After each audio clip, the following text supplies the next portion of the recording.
नमस्कार दर्शकबिन हार्दिक स्वागत छ तपाईहरू सम्पूर्णलाई सपना अनलाइन टिभीमा। अहिलेसम्म तपाईले सब्स्क्राइब गर्नुभएको छैन, तपाई नयाँ हुनुहुन्छ भने हाम्रो च्यानललाई सब्स्क्राइब गरी छेउमा रहेको बेल आइकनलाई दबाई अलमा क्लिक गर्न नबिर्सनुहोला। आउनु सब लागौं पहिलो खबरतर्फ। आजबाट कुन कुन जिल्लामा लकडाउन खुल्दैछ जान्नको लागि भिडियोलाई अन्तिमसम्म हेर्न नबिर्सनुहोला। आउनु सब विषयवस्तुतर्फ लागौं। काठमाडौँ उपत्यका विभिन्न अस्पतालमा सोमबार 1040 बेड खाली रहेको स्वास्थ्य मन्त्रालयले जनाएको छ। निजी तथा सरकारी अस्पतालले कोरोना संक्रमितको लागि बेड अभाव रहेको भनिरहँदा स्वास्थ्य मन्त्रालयले भने आइसोलेसन आइयुसी र भेन्टिलेटर समेत 140 बेड खाली रहेको तथ्याङ्क सार्वजनिक गरेको हो। उक्त तथ्याङ्क अनुसार नेपाल प्रहरी, सशस्त्र प्रहरी र नेपाली सेनाको अस्पताल सहित उपत्यका सबै सरकारी अस्पतालहरू, धुलीखेल अस्पताल लगायतका सामुदायिक अस्पतालहरू एवं निजी अस्पतालमा गरी कुल 2386 वटा आइसोलेसन बेड रहेको स्वास्थ्य मन्त्रालयले जनाएको छ। जसमध्ये हाल 1663 जना मात्रै बिरामीहरू आइसोलेसनमा छन्। यसको अर्थ उपत्यकामा अस्पतालहरूमा 750 वटा आइसोलेसन बेड खाली छन्।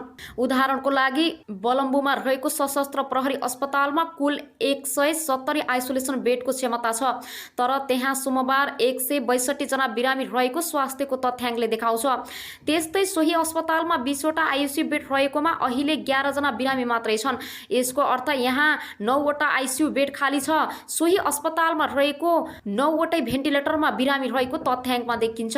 त्यस्तै उपत्यकामा सबै अस्पतालमा गरी कुल 464 वटा आइसियु बेड रहेकोमा जम्मा 263 जना मात्रै बिरामीहरू आइसियुमा रहेका छन्। यसको अर्थ उपत्यकामा 129 वटा आइसियु बेड खाली छन्। उपत्यकामा रहेको 202 वटा भेन्टिलेटर मध्ये हाल 133 वटा मात्रै बिरामी राखिएको तथ्याङ्कमा उल्लेख छ। यसरी आइयुसी आइसोलेसन बेड र भेन्टिलेटर सहित कुल 3042 वटा बेडको क्षमता रहेका अस्पतालहरूमा कुल 2019 जना बिरामी मात्रै राखिएको मन्त्रालयले जनाएको छ। मन्त्रालयको तथ्याङ्क अनुसार हालसम्म होम आइसोलेसनमा देशभर 1,06,420 जना रहेका छन्। संस्थागत आइसोलेसनमा 6,970 जना, आइसियुमा 1,269 जना र भेन्टिलेटरमा 400 जना बिरामी रहेको मन्त्रालयले जनाएको छ। यसैगरी आउनु सब अर्को न्युजतर्फ लागौं। ललितपुर महानगरपालिकाले चिनिया खोप भेरोसिलको दोस्रो डोज 6 जेठदेखि लगाउन सुरु गर्ने भएको छ। महानगरपालिकाले जारी गरेको सूचना अनुसार चैत 25 गतेदेखि वैशाख 26 सम्म पहिलो डोज लगाएकाहरूको लागि दोस्रो डोज खोप लगाउन मिति र स्थान तय गरेको छ। जेठ 13 गतेसम्म चल्ने सो खोप कार्यक्रम अन्तर्गत चैत 25 देखि 28 गतेसम्म खोप लगाएकालाई जेठ 6 गते, चैत 29 गते, 31 गतेसम्म पहिलो डोज लगाएको लागि, जेठ 7 गते वैशाख 2 देखि 4 सम्म पहिलो डोज लगाएकोलाई, जेठ 9 गतेदेखि वैशाख 5 देखि 9 गतेसम्म पहिलो डोज लगाएकोलाई, जेठ 10 गतेदेखि वैशाख 10 देखि 13 गतेसम्म पहिलो डोज लगाएकाको लागि जेठ 11 गतेको मिति तय गरिएको छ। वैशाख 14 र 15 गते पहिलो डोज लगाएकालाई भने क्रमशः जेठ 12 र 13 गतेको मिति तय गरिएको छ। यो खोप कार्यक्रमको लागि महानगरपालिकाले 1 देखि 29 नम्बर वडासम्मका गरी 19 खोप केन्द्र मार्फत खोप लगाउने तयारी गरेको छ। खोप कार्यक्रम बिहान 10 बजेदेखि अपराह 4 बजेसम्म चल्नेछ। विभिन्न खोप केन्द्रहरूको सूची तय गरिएको छ। यसैगरी आउनु सब अर्को न्युजतर्फ लागौं। विश्व स्वास्थ्य संगठनले गरिब मुलुकलाई भ्याक्सिन उपलब्ध गराउन धनी देशहरूसँग आग्रह गरेका छन्। केही धनी मुलुकहरूले साना बच्चाको लागि समेत खोप अभियान सञ्चालन गरिरहेको बेला विश्व स्वास्थ्य संगठन WHO ले सो योजना पुनर्विचार गर्न र गरिब मुलुकलाई खोप उपलब्ध गराउन आग्रह गरेका हुन्। पछिल्लो समयमा फ्रान्स र स्विडेनले कोभ्याक्सलाई खोप उपलब्ध गराएको बताउँदै अन्य धनी मुलुकले पनि त्यसै गर्ने अपेक्षा WHO ले गरेका हुन्। विश्व स्वास्थ्य संगठनका प्रमुख धेब्येसुसले जेनेभामा आयोजित एक कार्यक्रममा भने केही धनी मुलुकले बच्चा र वयस्कहरूका लागि सञ्चालन गर्न लागेको खोप अभियानमा बस्छु, तर उनीहरूलाई म त्यो योजना पुनर्निर्वाचन गर्न र खोप कोभ्याक्सलाई दिन आग्रह गर्दछु। कोभ्याक्स मार्फत निम्न आय भएका मुलुकहरूलाई खोप वितरण गर्ने गरिन्छ। अहिले ठूला मुलुकले कोभ्याक्सलाई खोप प्रदान नगर्ने साना र गरिब मुलुकमा कोरोनाको संख्या बढेको छ, तर खोप छैन। कोभ्याक्सले अहिलेसम्म 6 करोड खोप मात्रै वितरण गरेको छ। भारतले कोभ्याक्सलाई दिनुपर्ने खोप नदिएको र अन्य मुलुकले पनि आवश्यक मात्रामा उपलब्ध नगराएको कोभ्याक्स प्रभावित भएको छ। विश्व स्वास्थ्य संगठनमा अहिलेसम्म निम्न आय भएका मुलुकमा कुल उत्पादन भएको खोप मध्ये 0.30% मात्र पुगेको जनाएको छ। केही सीमित मुलुकहरूले अधिकांश खोप होल्ड गरिरहेका छन्। मध्य र निम्न आय भएका धेरै मुलुकले भ्याक्सिनमा भारतमा अपेक्षा गरेको थियो, तर भारतले आफ्ना सम्पूर्ण उत्पादक आन्तरिक प्रयोगमा केन्द्रित गरेपछि धेरै मुलुकमा यति बेला खोपको चरम अभाव छ। आन्तरिक प्रयोगमा केन्द्रित गरेपछि धेरै मुलुकमा यति बेला खोपको चरम अभाव छ। मूल्यको हिसाबले अमेरिका, युरोप र रसियाले उत्पादन गरेको खोपभन्दा भारतीय खोप सस्तो भएका कारण पनि धेरै मुलुकले भारतबाट खोप खरिद प्रक्रिया अगाडि बढाएका थिए। पहिले धनी मुलुकहरू लाभान्वित हुने र त्यसपछि अन्य मुलुकले खोप पाउने अहिलेको प्रणालीले कोरोना महामारी नियन्त्रण नआउने विश्व स्वास्थ्य सङ्गठनको बुझाइ छ। युनिसेफले बेलायतमा कम्तीमा 20% खोप अन्य मुलुकलाई प्रदान गर्न सिफारिस गरेको छ। एकदमै आवश्यकतामा रहेका मुलुकहरूलाई जुन महिनासम्म खोप उपलब्ध गराउन युनिसेफले आग्रह गरेको छ। अन्य मुलुकलाई खोप लगाएपछि मात्रै कोरोनालाई रोक्न सकिने युनिसेफको भनाइ छ। द न्युयोर्क टाइम्सले विश्वभर खोप अभियानको नेतृत्व लिन राष्ट्रपति जो बाइडेनलाई आग्रह गर्दै एक सम्पादकीय नै प्रकाशित गरेको छ। अहिलेसम्म विश्वमा 1.3 बिलियन मानिसले खोप लगाइसकेका छन्, तर 20 देखि 30 गरिब मुलुकका खोप लगाउनेको सङ्ख्या भने अझै 50 लाखभन्दा कम छ। त्यसैले खोपमा कुनै पनि खालको समानता पाइँदैन। अमेरिकाले विभिन्न मुलुकलाई 8 करोड खोप सहयोग गर्ने। यसैबीच अमेरिकी राष्ट्रपति जो बाइडेनले विभिन्न मुलुकलाई 8 करोड खोप वितरण गर्ने घोषणा गरेका छन्। यसअघि 6 करोड खोप बाँड्ने घोषणा गरेको अमेरिकाले थप 2 करोड खोप वितरण गर्ने घोषणा गरेको हो। व्हाइट हाउसमा आयोजना गरिएको एक कार्यक्रममा बोल्दै बाइडेनले आगामी जुन महिनाको अन्तिम सातादेखि विभिन्न मुलुकमा खोप वितरण थाल्ने समेत बताएका छन्। अमेरिकाले घोषणा गरेको 8 करोड मध्ये 6 करोड एन्टाजेनिकाको खोप हो भने बाँकी 2 करोड मोडर्ना, फाइजर र जोन्स एन्ड जोन्सन भ्याक्सिन हुन्। 6 करोड खोप वितरणका लागि अमेरिकाको गुणस्तर विभागले अनुमोदन गर्नुपर्छ, जुन अहिले प्रक्रियामा नै रहेको छ। अमेरिकाले वितरण गर्न खालेको खोप ल्याउनको लागि नेपाल सरकारले पहल गरिरहेको छ। नेपाल अमेरिकी पक्षसँग कुराकानी गरिरहेको छ। यसैगरी आउनु सब अर्को न्युजतर्फ लागौँ। शनिबार बालुवाटार स्थित सरकारी निवासमा आयोजित सर्वपक्षीय भेलामा प्रधानमन्त्री केपी शर्मा ओलीले महामारी नियन्त्रणमा सङ्घीय सरकारलाई असहयोग गरेको भन्दै सुदूरपश्चिम प्रदेश सरकारको आलोचना गरे।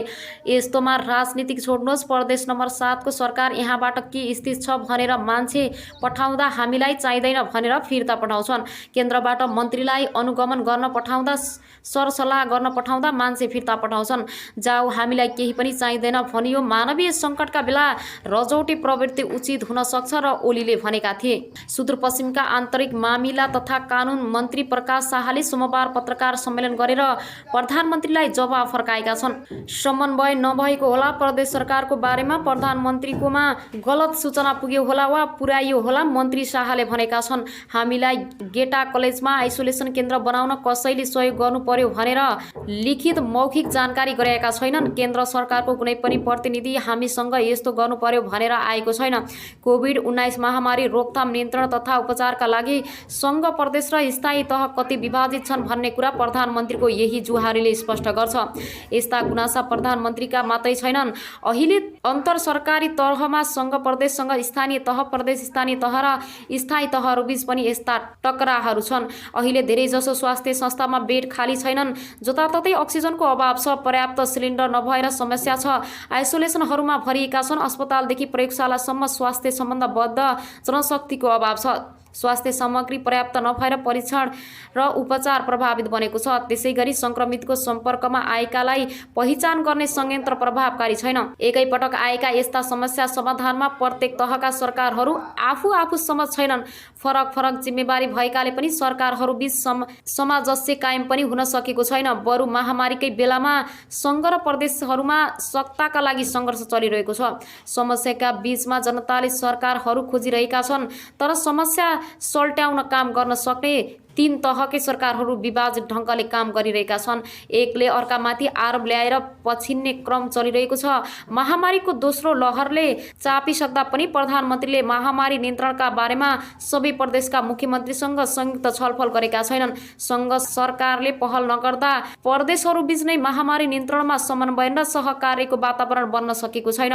प्रदेश सरकारले स्थानीय तहको कुरा सुन्ने अवस्था छैन। इपिडेमियोलोजी तथा रोग नियन्त्रणमा महाशाखाका पूर्व निर्देशक डाक्टर बाबुराम मरासिनीका अनुसार सबै सरकारको आफ्नै सुर छ, आफ्नै ताल छ। डाक्टर मरासिनी महामारीले चरम र चरम रूप लिइसक्दा समेत सङ्घ प्रदेश र स्थायी तहहरू मुख ताकाताक गरिरहेको बताउँछन्। यति बेलासम्म त महामारीमा कुन तहको सरकारले कुन काम गर्ने र कसरी समन्वयन गर्ने भनेर स्पष्ट रूपमा संक्रामक रोग ऐनमै परिभाषित गरिनुपर्ने हो उनले भने। अहिलेको ऐनले प्रदेश र स्थायी तहको भूमिका स्पष्ट किटान गरेको छैन। राजपत्रमा एउटा सूचना प्रकाशित गरेको भरमा प्रदेश र स्थायी सरकार जिम्मेवार बन्छन् भन्ने देखिएन।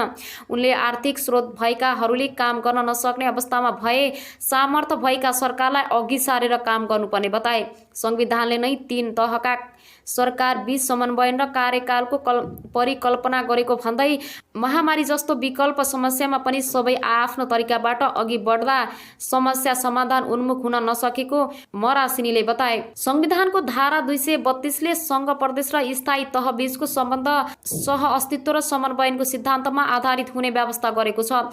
नेपाल सरकारले राष्ट्रिय महत्त्वका विषयमा र प्रदेशहरू बीच समन्वयन गर्नुपर्ने विषयमा प्रदेश मन्त्री परिषदलाई संविधान र सङ्घीय कानुन बमोजिम आवश्यक निर्देशक दिन सक्ने र त्यस्तो निर्देशकको पालना गर्नु सम्बन्धित प्रदेश मन्त्री परिषदको कर्तव्य हुने उल्लेख छ। सरकारले मन्त्री परिषद मार्फत निर्णय गरेर राजपत्र मार्फत महामारीमा कुन तहका सरकारले के गर्ने भनेर व्यवस्था गरे पनि ती काम गर्न सङ्घ सरकारबाट बजेट नपाएको गुनासो गरिरहेका छन्।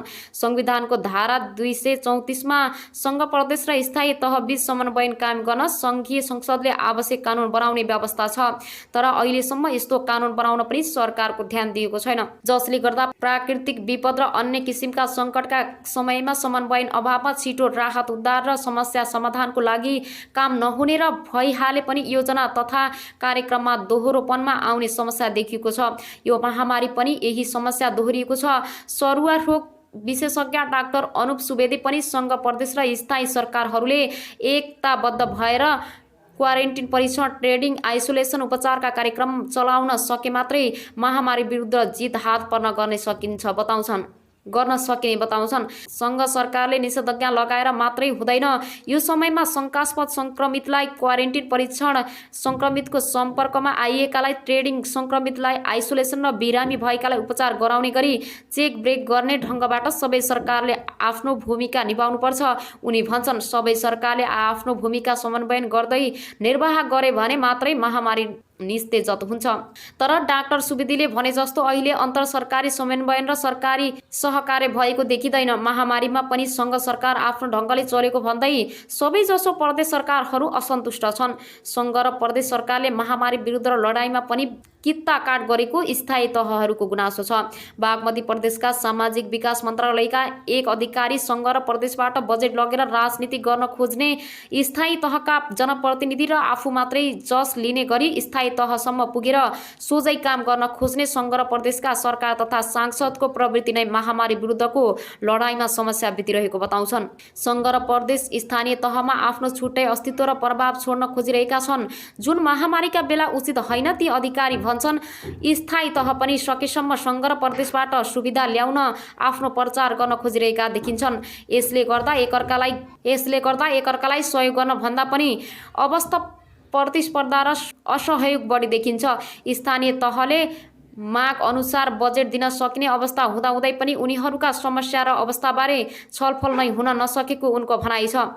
मुख्यमन्त्री र मन्त्रीज्यूहरू आफू दौडिनु भएको छ, अरूले जसले लिने डरका कारण बलियो समन्वयन र साझेदारी हुन सकेको छैन।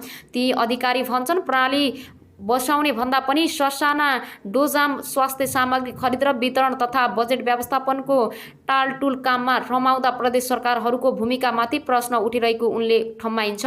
बागमती प्रदेशका मुख्यमन्त्री कार्यालयका प्रवक्ता रमेश कुमार उपाध्याय लुइटेल भने, स्थायी तहले सङ्घ सरकारसँग समन्वयनका लागि रहेको आग्रह आफूहरूले माथि पठाएर सहयोग गरिरहेको बताउँछन्।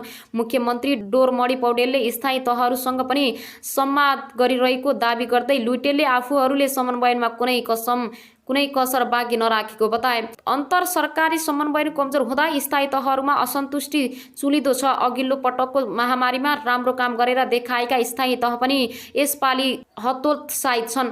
कोरोना महामारीको पहिलो लहरका बेला महामारी नियन्त्रणमा वीरगञ्ज मोडलको चर्चा भएको थियो, तर यसपटक वीरगञ्ज महानगरपालिकालाई पनि महामारीको नियन्त्रण र सङ्क्रमितको उपचारमा हम्मे परिरहेको छ। मेयर विजय रावोगी सीमा खुला राखेर दोस्रो लहर नियन्त्रण गर्न कठिन हुने भए पनि पर्याप्त पूर्व तयारी गर्न नसक्दा समस्या भएको बताउँछन्।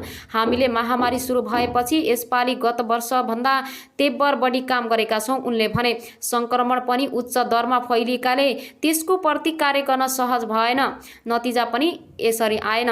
सराओगीले सङ्घ र प्रदेश सरकारले स्थायी तहसँग सहकार्य र समन्वय नगरी काम गर्दा पनि महामारीमा काम गर्न असहज भएको बताए। प्रदेशले 2वटा भेन्टिलेटर दिएर गयो, हामीसँग समन्वय भएको भए हामी लाखौँ मूल्य पनि भेन्टिलेटरको साटो सस्तोमा दर्जनौँ सिप्यापर बाइप्याप मेसिन लिन सक्थ्यौँ उनले भने। दर्जनौँको ज्यान जोगाउन भेन्टिलेटर भन्दा त्यो प्रभावकारी हुन्थ्यो। यसपालि वीरगञ्जमा यस्ता मेसिन प्रभावकारी देखिएका छन्। मेहेर सराबिगले स्थायी तहका वास्तविक आवश्यकता सोध्दै नसोध्ने र छलफल नै नगर्ने गर्दा महामारीमा प्रभावकारी ढङ्गले काम गर्न नसकिएको बताए। गत वर्ष महानगरपालिकाले प्रिफ्याक्स सहित 100 सभ्यको कोरोनाको अस्थायी अस्पताल बनाउन जग्गा उपलब्ध गराउने निर्णय गर्यो, बजेट पनि छुट्यायौँ उनले भने। तर प्रदेश सरकारले त्यसमा चासो दिएन, यसले गर्दा योजना अलपत्र हुनु पर्यो।